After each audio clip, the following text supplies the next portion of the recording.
Hey guys, I'm Ava and let's talk about Pokemon. So today we're going to be reviewing a video I made way back in March talking about Sword and Shield products and how they had appreciated. So as you can see, I have two spreadsheets in front of me. This one is actually from April because I did a revised version of this where I introduced the 3-pack blister because a lot of people were talking about that and were interested in it. So I made another video talking about those around a similar time. But I wanted to use this one just because we can compare apples to apples because I have 3-pack blisters here. So for the prices from March to April, most of it was pretty similar.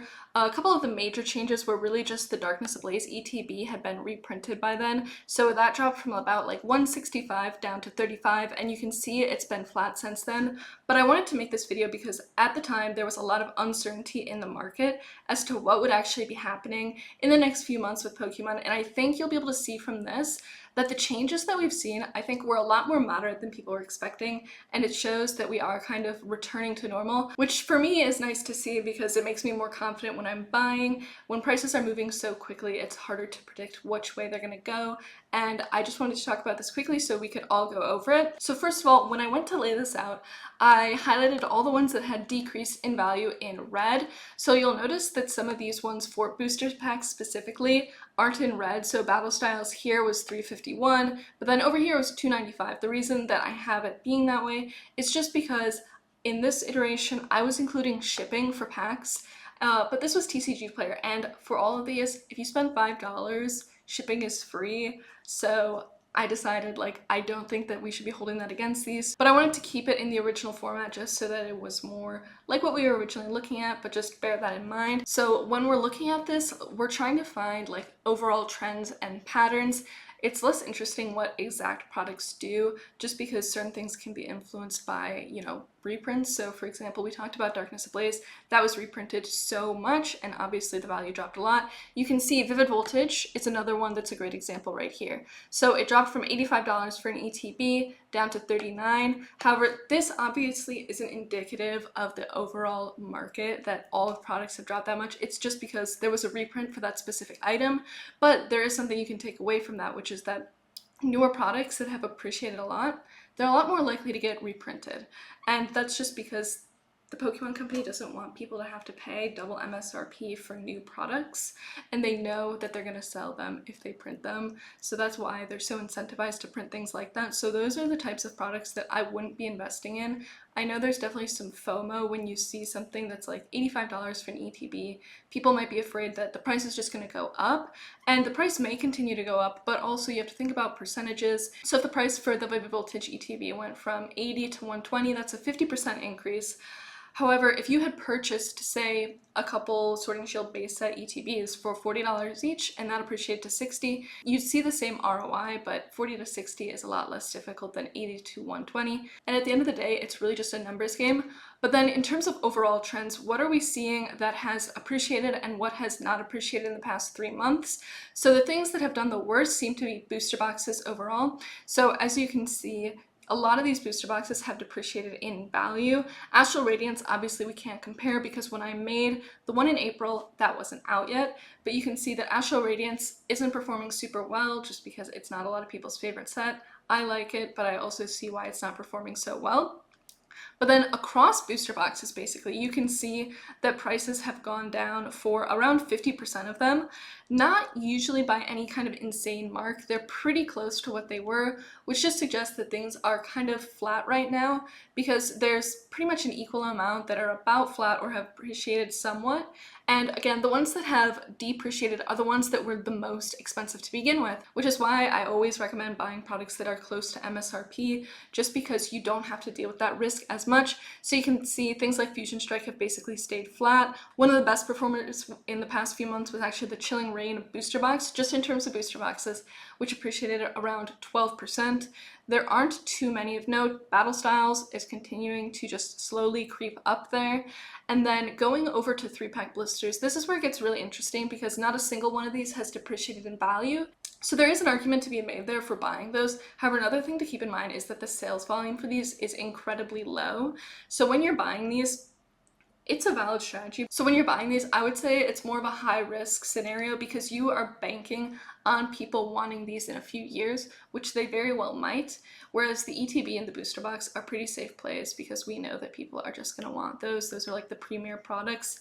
Booster boxes are always going to be a safe option. 3-pack blisters, you're playing a risky game because, you know, really it's going to be people who collect those specifically that are going to be wanting those. Personally, I'm not going to be. So that's why it's hard for me to buy those because I don't see myself wanting to collect them. And for me, that's always a big red flag. But I know a lot of people who are into these and, you know, have seen some success with them. But again, we have to go back to the selling tab, which I made previously. You can see that for 3-pack blisters, although they've appreciated a lot of them are still at a loss because those fees are going to eat away at you. That's much more of a risk with these smaller products. So even though all of these have appreciated, most of them, around 50% of them, are still not profitable. And the same goes for booster boxes, which is actually pretty crazy. But again, when we're talking about, you know, depreciation, the prices that we're using for these are $120 for a booster box, and a lot of times people are able to get those cheaper on release. But this is just what we're saying MSRP is. For a booster box, technically it's $144, but I don't think most people are going to be buying the $144 booster box from the Pokemon Center upon release because it's almost always going to be cheaper than that. So then going back over here, ETBs, they've been pretty okay. They've been pretty flat.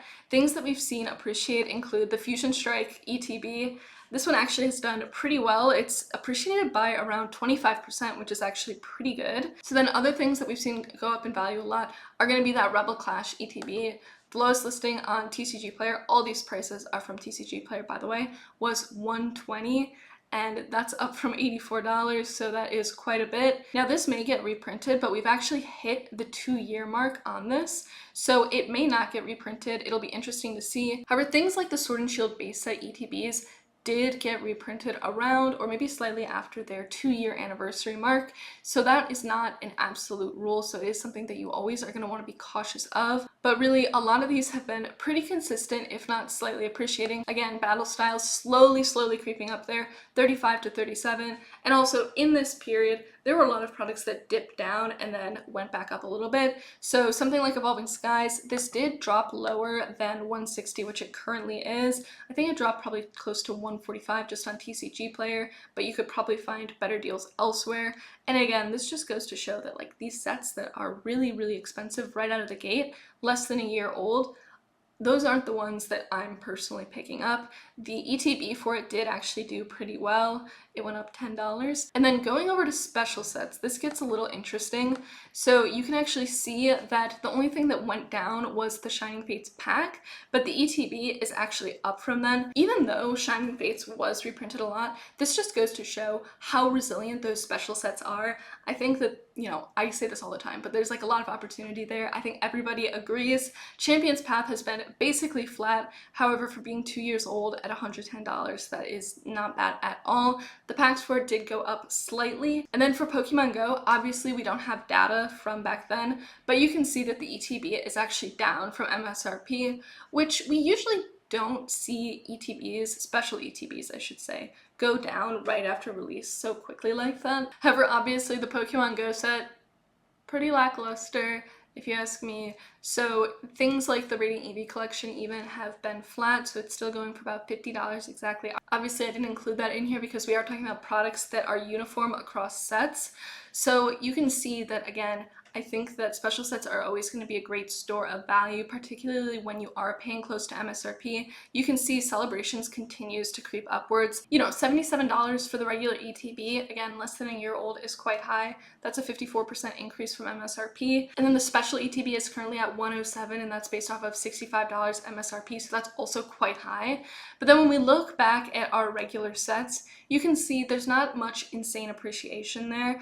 The things that really are standing out right now are going to be that Rebel Clash ETB, the Sword and Shield 3-pack blister. However, the issue with this is that the sales volume for these are so low. Again, I just want to reiterate that, you know, just because something is theoretically worth $30, it's only worth $30 to the right person. For me, I'm not going to pay $30 for that item.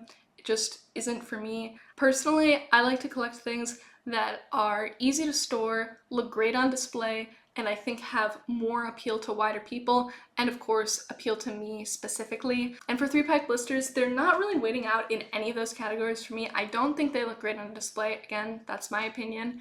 They're much more difficult to store. I think most people would agree with this. It's a lot easier to store things that are rectangular prisms than 3-pack blisters.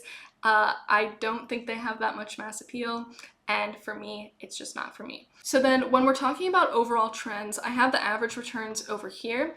So obviously for booster packs, this is going to be a bit skewed because those were including shipping, and when you take out shipping, they're probably pretty flat. So the overall returns actually have been pretty comparable. So booster packs relatively similar. 3-pack blisters have continued to appreciate, and they are up a lot. They're actually the #1 product right now, just in terms of percentages.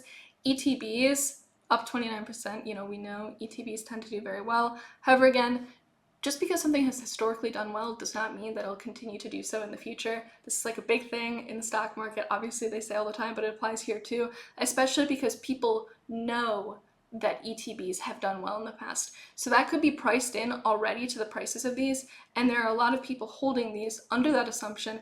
And then again, booster boxes have been pretty flat. They're down a little bit from what they were a few months ago. Now it says special ETBs, their average return has gone down 10%. However, this is skewed by the Pokemon Go set, and I'm just now noticing that this date is actually wrong, so that should be July 1st is what we're gonna say.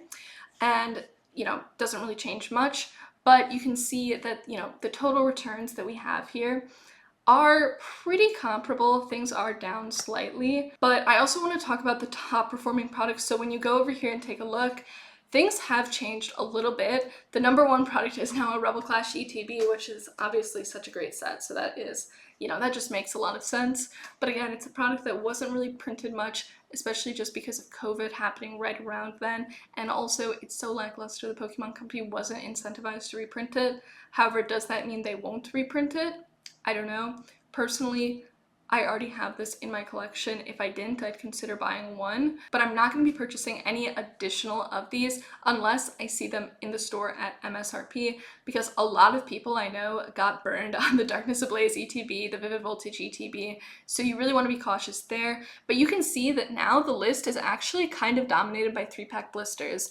A lot of these are up a lot, but again, the ones that are up a lot are also the ones with the least sales volume, and also arguably the least desirable, because a lot of the recent ones have been using Eevee and then the evolutions in them, which are always hot Pokemon. Some of these use, you know, less desirable Pokemon, and so I would just be cautious there. And again, fees are going to start eating into things, because when we go over to the selling tab, so pretty much across the board here, you're going to be losing money, and that's also only using a 5% sales tax rate, because this is for Wisconsin. However, if I use Chicago, where I currently live, things are looking a lot worse there. And then the selling fees are pretty typical. We're just using TCGPlayer.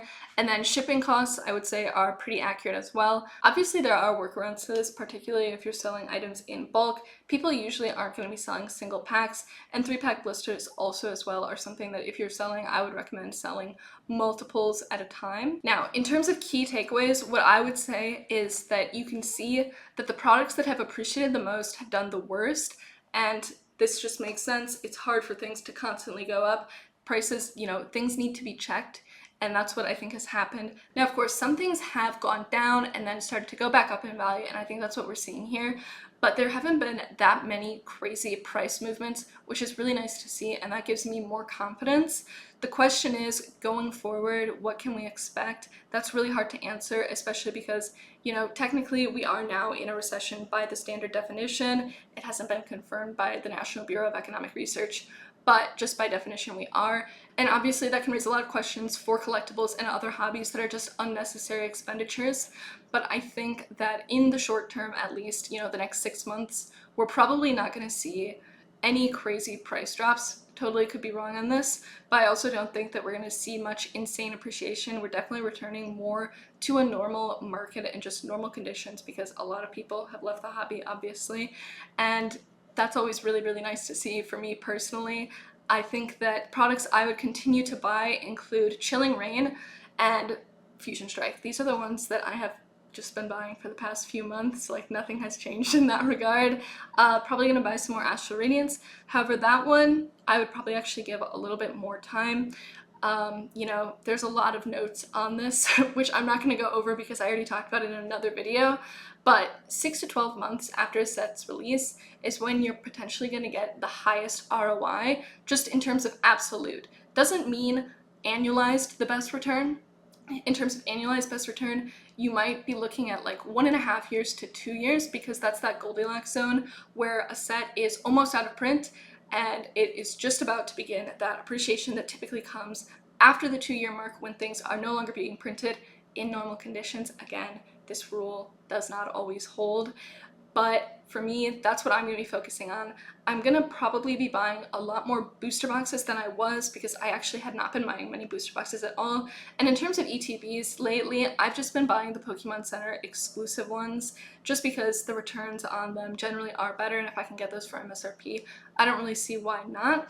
Obviously, I'm a completionist and I do like to have a little bit of everything, but those will always command a price premium. So I'm getting a little bit of the regular ones, just like 1 or 2 for my personal collection, and then buying a lot of the Pokemon Center ones.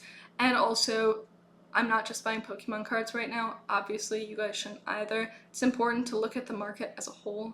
I don't think Pokemon cards are necessarily the best investment right now on an absolute scale. I think there are a lot of opportunities out there right now. That said, we're not going to talk about that in this video, otherwise it would go on for hours. I just wanted to quickly make a video to talk about changes in prices and price trends and kind of the overall takeaway, because obviously you can look at these numbers, but it's important to understand the story behind them and what motivates them and what you might potentially see going forward, because it's important to learn from the past so that we can do better in the future. And I'm sorry I haven't made a video in a while, you guys. I know it's been a really long time. I've just been really busy. You know, I have a summer internship and the hours they have us working are pretty long, and I also moved, so it's just been really, really busy and hectic. But that internship is going to end in 1 week. My last day is August 5th.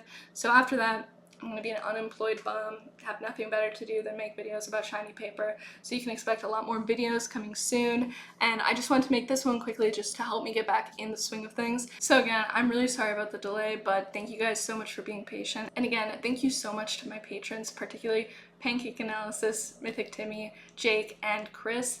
I hope you guys all have a really great week, and I'm excited to make more videos for you guys soon.